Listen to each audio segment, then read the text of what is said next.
Item ಯಾವುದೇ ಇರಲಿ try ಮಾಡಿ ಆಚಿ ಚಿಕನ್ ಮಸಾಲಾ. ದೇಶಾದ್ಯಂತ ಪೆಟ್ರೋಲ್ ಮತ್ತು ಡೀಸೆಲ್ ಸಿಗಲ್ಲ ಅನ್ನುವ ವದಂತಿ ಹೆಚ್ಚಾಗ್ತಾ ಇದೆ, ಪ್ರಮುಖವಾಗಿ ಗ್ರಾಮೀಣ ಭಾಗದಲ್ಲಿ. ಈ ಪೆಟ್ರೋಲ್ ಬಂಕ್ಗಳ ಮುಂದೆ ಸಾಗರದಂತೆ ಜನ ಸೇರ್ತಾ ಇದ್ದಾರೆ. ಸೂರತ್, ಹೈದರಾಬಾದ್, ಇಂದೋರ್ನಲ್ಲೂ ಕೂಡ ಪೆಟ್ರೋಲ್ ಸಿಗ್ತಿಲ್ವಂತೆ. ಕೆಲಸ ಕಾರ್ಯ ಬಿಟ್ಟು ಪೆಟ್ರೋಲ್ ಹಾಕಿಸ್ಕೊಳ್ಳಕ್ಕೆ ಜನ ಕ್ಯೂ ನಿಂತ್ಕೊಳ್ಳುವ ಪರಿಸ್ಥಿತಿ. ಪೆಟ್ರೋಲ್ ಬಂಕ್ಗಳ ಎದುರು ನಿಂತಿದ್ದಾರೆ ಕಾರು ಮತ್ತು ಬೈಕ್ಗಳು. ವಾಹನ ಸವಾರರನ್ನ ಕಂಟ್ರೋಲ್ ಮಾಡೋಕ್ಕೆ ಪೊಲೀಸರು ಹರಸಾಹಸ ಪಡ್ತಾ ಇದ್ದಾರೆ.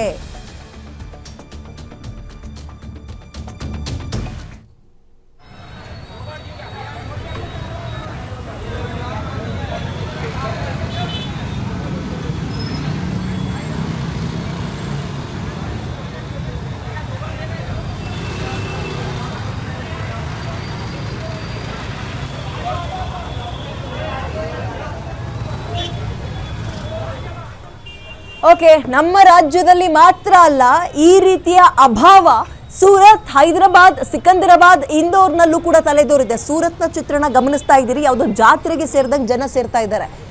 ಯಾಕೆ ಈ ರೀತಿಯ ಕೃತಕ ಅಭಾವ ಶುರುವಾಗ್ತಾ ಇದೆ ಅನ್ನುವಂಥದ್ದು ಯಾರು ಕಂಡು ಹಿಡಿತಾ ಇಲ್ಲ. ಇದಕ್ಕಾದಷ್ಟು ಬೇಗ ಬ್ರೇಕ್ ಹಾಕಬೇಕು, ಇಲ್ಲಾಂದ್ರೆ ಜನ ಸುಮ್ಮನೆ ಪ್ಯಾನಿಕ್ ಆಗ್ತಾರೆ. ಸೇಮ್ ಈ ಸಿಲಿಂಡರ್ ಸಮಸ್ಯೆ ಆಯ್ತಲ್ಲ, ಗೃಹ ಬಳಕೆ ಸಿಲಿಂಡರ್ ಮೇಲೆ ಪರಿಣಾಮ ಬಿತ್ತಲ್ಲ, ಹಂಗೆ ಬೀರುತ್ತೆ ಪೆಟ್ರೋಲ್ ಮತ್ತು ಡೀಸೆಲ್ ಮೇಲೂ ಅಷ್ಟೇ.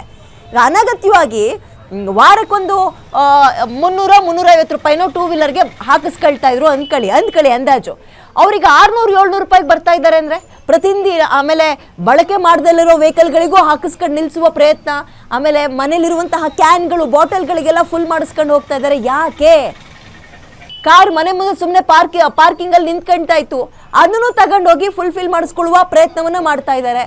ಇದು ಜನರ ತಪ್ಪು ಅಂತಲ್ಲ, ಜನರಿಗೆ ಈ ರೀತಿಯಾಗಿ ಯಾಮಾರಿಸುವ ಸುದ್ದಿಯನ್ನು ಯಾರು ಅವ್ರ ಕಿವಿಗೆ ತುಂಬ್ತಾ ಇದ್ದಾರೆ, ವದಂತಿಗಳನ್ನು ಹಬ್ಬಿಸ್ತಾ ಇರೋದು ಯಾರು, ಅದನ್ನ ಒಂದು ಫೈಂಡ್ ಔಟ್ ಮಾಡಬೇಕಾಗಿದೆ, ಹುಡುಕ್ಬೇಕಾಗಿದೆ ಈಗ ಆಯಾ ಜಿಲ್ಲೆಗಳು ಮತ್ತು ಆಯಾ ರಾಜ್ಯ ಸರ್ಕಾರಗಳು.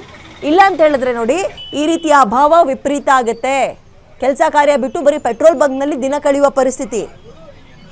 ಸರ್ಕಾರನೇ ಹೇಳ್ತಾ ಇದೆಯಲ್ಲ, ಕೇಂದ್ರ ಸರ್ಕಾರನೇ ಹೇಳ್ತಾ ಇದೆ ನೋಡಿ, ಇಂಧನ ಹಾಗೂ ಅನಿಲ ಪೂರೈಕೆ ಸವಾಲನ್ನು ನಾವು ಸಮರ್ಥವಾಗಿ ಎದುರಿಸ್ತಾ ಇದ್ದೀವಿ. ಅದರಲ್ಲೂ ಪೆಟ್ರೋಲ್ ಮತ್ತು ಡೀಸೆಲ್ ಅಂತ ಬಂದರೆ ಯಾವುದೇ ರೀತಿಯ ವ್ಯತ್ಯಾಸ ಕಂಡು ಬಂದಿಲ್ಲ. ನಾಟ್ ಇವನ್ 1% ಕೂಡ ವ್ಯತ್ಯಾಸ ಇಲ್ಲ ಅಂತ ಇದ್ದಾರೆ. 33.7 ಲಕ್ಷ ಟನ್ ತೈಲ ದಾಸ್ತಾನು ಇದೆ ನಮ್ಮ ಹತ್ರ. ಈಗ ಒಟ್ಟು ಸಂಗ್ರಹ ಸಾಮರ್ಥ್ಯದ 64% ನಮ್ಮಲ್ಲಿ ಒಂದು ಸ್ಟೋರೇಜ್ ಇದೆ ಅಂತ ಇದ್ದಾರೆ. ಈಗಲೇ ಏನೋ ಪ್ರಾಬ್ಲಮ್ ಆಯಿತು, ಮೇಜರ್ ಪ್ರಾಬ್ಲಮ್ ಅಂದ್ಕೊಳ್ಳಿ, ಬಟ್ ಸ್ಟಿಲ್ ನಾವು 2-2.5 ತಿಂಗಳಿಗಾಗುವಷ್ಟು ನಮ್ಮ ಹತ್ರ ಸ್ಟಾಕ್ ಇದೆ ಅಂತ ಇದ್ದಾರೆ. ಹಾಗಿದ್ರೂ ಕೂಡ ಈ ಪ್ರಾಬ್ಲಮ್ ಯಾಕೆ ಬರ್ತಾ ಇದೆ ಅರ್ಥ ಆಗ್ತಾ ಇಲ್ಲ. ಸೇಮ್ ಇಂತಹದ್ದೇ ಪ್ರಾಬ್ಲಮ್ ಬಂದಿದ್ದಕ್ಕೆ ಗಂಡನ ಹೆಸರಲ್ಲಿ, ಹೆಂಡತಿ ಹೆಸರಲ್ಲಿ ಮನೇಲಿ 2-3 ಸಿಲಿಂಡರ್ಗಳನ್ನು ತುಂಬಿಸಿಟ್ಕೊಳ್ಳುವ ಪ್ರಯತ್ನ ಮಾಡಿದ್ರು. ಪರಿಣಾಮ ಗ್ಯಾಸ್ ಬುಕಿಂಗ್ ಆಗ್ತಾ ಇರಲಿಲ್ಲ, ಸರ್ವರ್ ಡೌನ್ ಅಂತ ಬಂತು, ಸರ್ವರ್ ಬ್ಯುಸಿ ಅಂತ ಬಂತು. ಇಲ್ಲಿ ನೋಡ್ರಿ, ಇಲ್ಲಿ ಟೂ ವೀಲರ್ಗೆ ಕ್ಯೂನಲ್ಲಿ ನಿಂತಿರೋದು ನೋಡಿ, ಇಲ್ಲಿ ಪೆಟ್ರೋಲ್ ಹಾಕಿಸ್ಕೊಳ್ಳೋಕ್ಕೆ. ಲಾಕ್ಡೌನ್ ಟೈಮ್ನಲ್ಲೂ ಇಂಥ ಪರಿಸ್ಥಿತಿ ಇರಲಿಲ್ಲ.